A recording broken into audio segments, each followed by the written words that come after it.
ever purchased an expensive item only to get buyer's remorse when you get back home thinking that maybe you could have saved half of your money and just bought the base model? I review a lot of the premium end golf shoes on this channel, so I broke my desk. So I decided to buy the cheapest spiked golf shoes from these 4 brands to see whether actually you should be saving a bit of money and going for these instead. So we've got the Adidas Tech Response 3, the Under Armour Charged Draw, the brand new FootJoy Tour Rival, and the Nike Victory Pro 3. The key stipulation has to be that they are all the cheapest spiked golf shoes that these brands currently offer. I've worn all of these shoes out on the golf course, so in this video I'm going to tell you how they fit, how they perform, what I like about each of the shoes, and what I don't like as well. And then at the end of the video, I'm going to rank them from worst to best. If you find this video helpful at any point, then please tap the like and subscribe button. Before we get into the details of each individual shoe, let me just cover off the similarities which they all share across the board, because there are 2 main ones.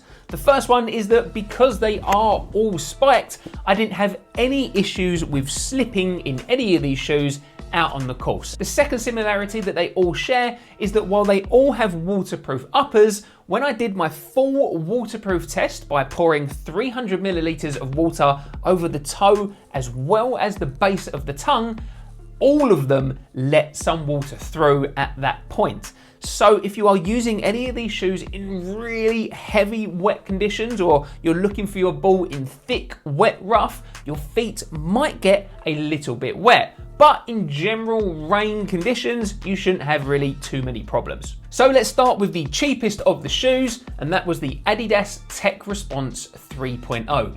These retail in the UK for £65. That is a fraction of the cost of more premium spiked golf shoes.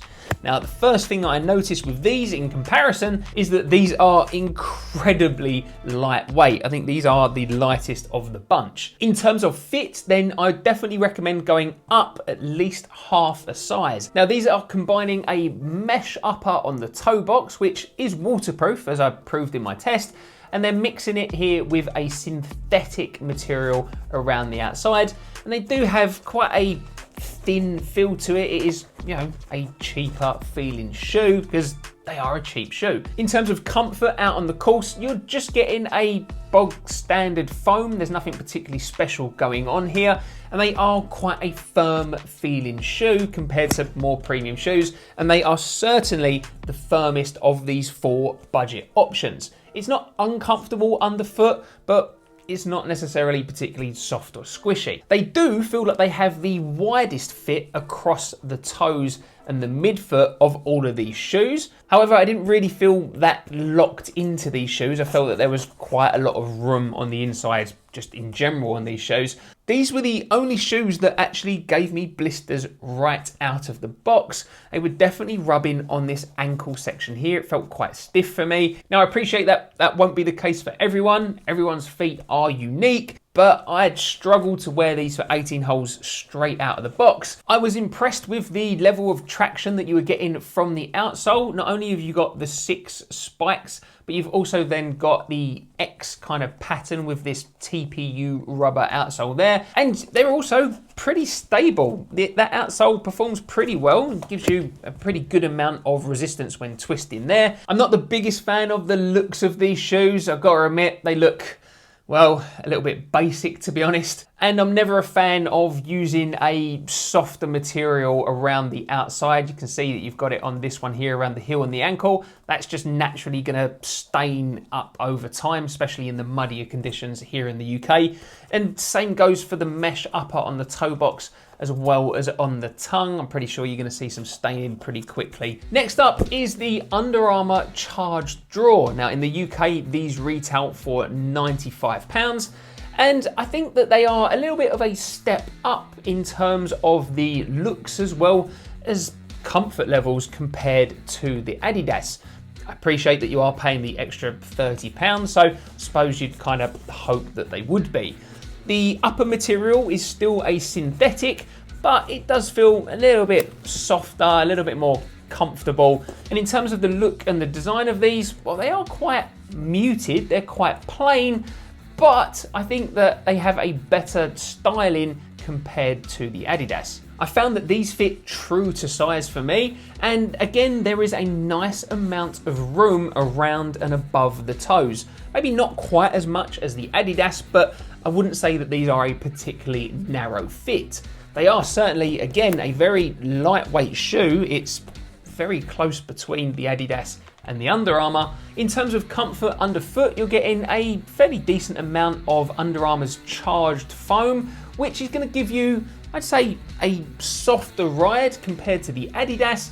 Not necessarily a hugely soft ride. It's, again, not cloud-like. There's a little bit more padding around the heel. Actually, there's a lot more padding around the heel and the ankle. So I was pretty happy with the comfort. I walked 18 holes with these right out of the box and didn't suffer with any blisters or anything like that. On the outsole, you've actually got 9 spikes on this shoe compared to just the 6 on the Adidas, and again, these performed really well for me in terms of the traction that you were getting out on the course. You are getting Under Armour's unique spike design here. I think they're called rotational resistance spikes or something like that. So just on the outside of each of the shoes in these two ones here, you're getting a different design, which is designed to really stop the shoes from pushing out and sliding out too much during your golf swing.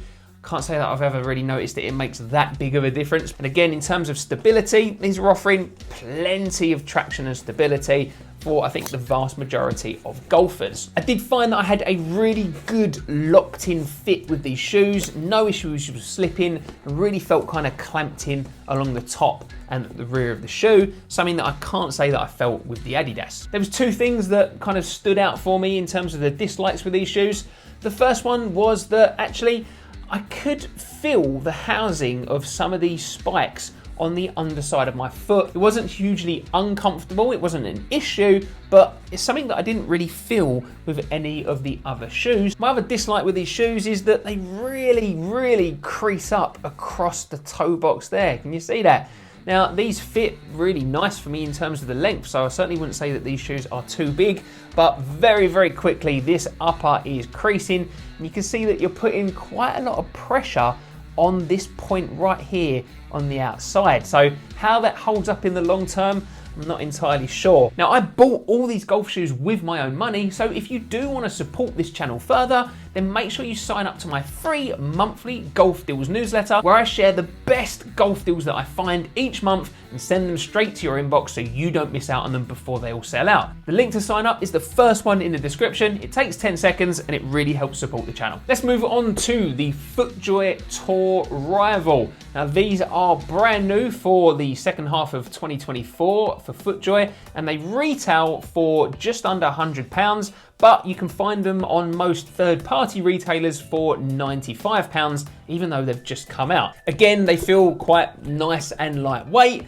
In terms of the looks and the design on this one, I think that might be a little bit of a sticking point for some. They are pretty, let's face it, plain looking, and you've got this separate material. So the whole of the upper is a synthetic upper. In terms of sizing, I would recommend going down half a size with these shoes. The fit is certainly a little bit more narrow compared to the other two. It wasn't a problem or anything like that. It's just giving you a little bit more of a tighter, more locked in fit from the toe upwards. But I did feel nice and locked in across the midfoot as well as the heel of the shoe. In terms of softness underfoot, these are actually feeling a little bit softer compared to the Adidas and the Under Armour, so that's always a nice thing. Still plenty of responsiveness in there, but just if you're walking out on the course, these are offering a little bit more comfort underfoot. I also didn't have any issues with blistering with these shoes. No issues at the heel, no issues with the ankle. There's not a huge amount of padding in these. I'd say that the Under Armour definitely has more padding, but that didn't cause any problems. It was still a nice shape to me and they fit my foot really well. Looking at the outsole, you've got just the 6 spikes on these. You're not getting anything in addition really to those spikes. You're getting some slight raised sections on the outsole, but I'd say that that is the least aggressive of all of the shoes really. No, that's a lie. The Nike are even less aggressive than those. But certainly that's the least aggressive of the Under Armour and the Adidas. If I kind of hold that up there, you can see that the Adidas is offering you quite a bit more away in the way of additional traction. I was more than happy with the stability of these shoes. In terms of dislikes with these shoes, as I mentioned before, the looks are a little bit too plain for me on this one, maybe almost a little bit too bulky looking perhaps. But my bigger gripe with these is that FootJoy have decided to use a soft material on the outside and the inside of the ankle sections there that is just gonna stain up and get muddy in these wetter winter months here in the UK. It really frustrates me with that. At least Under Armour have used black there, which isn't gonna stain up so bad. So yeah, that's really my only gripe.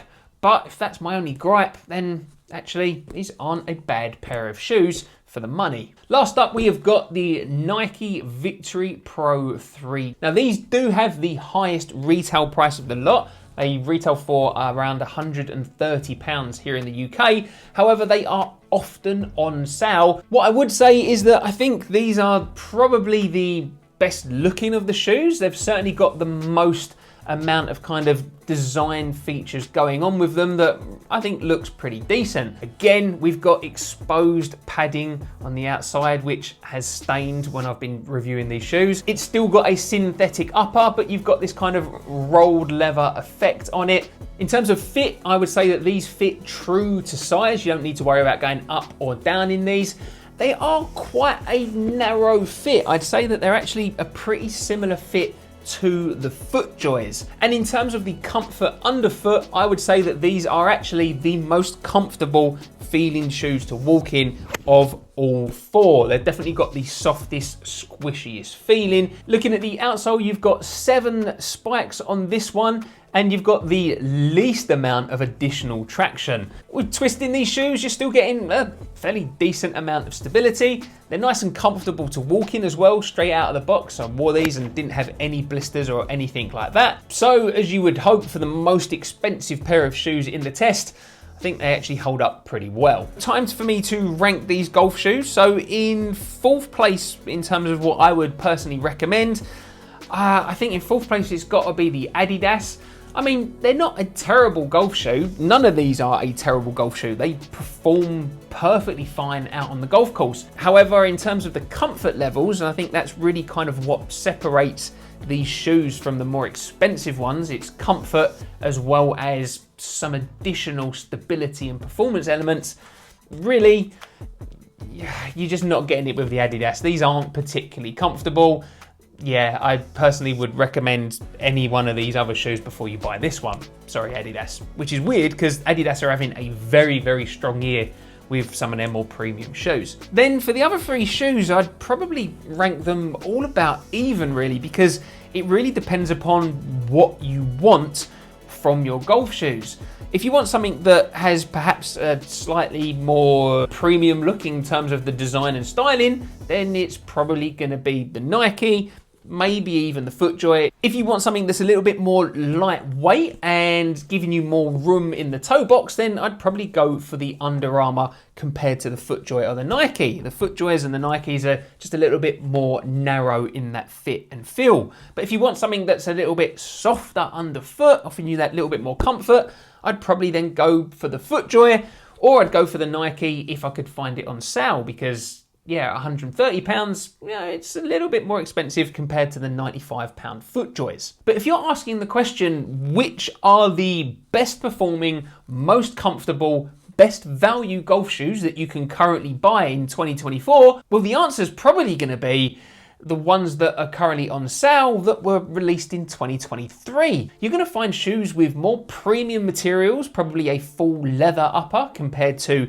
any of the synthetic uppers that you're getting with these shoes. You're going to get more premium midsole materials that are going to offer you probably a softer, more comfortable experience, and you're going to get probably better stability from those shoes as well, just because you're going to get things like carbon plates or TPU heel counters or torsion systems. I had a quick look this morning and you can currently get last season's FootJoy Tour Alpha for under £100. That is an incredibly comfortable and incredibly stable shoe for what is a really, really good price. Alternatively, I found Under Armour's spiked hover golf shoes for under £80. Again, that is a cracking deal, and they're gonna offer you a little bit more in the way of comfort compared to these Under Armour charged drawers. And it's the same with Adidas as well. You can currently buy the ZG23 golf shoes for actually £80 compared to the 140 release price. So I hope you found this video helpful. Tap the like and subscribe button if you did.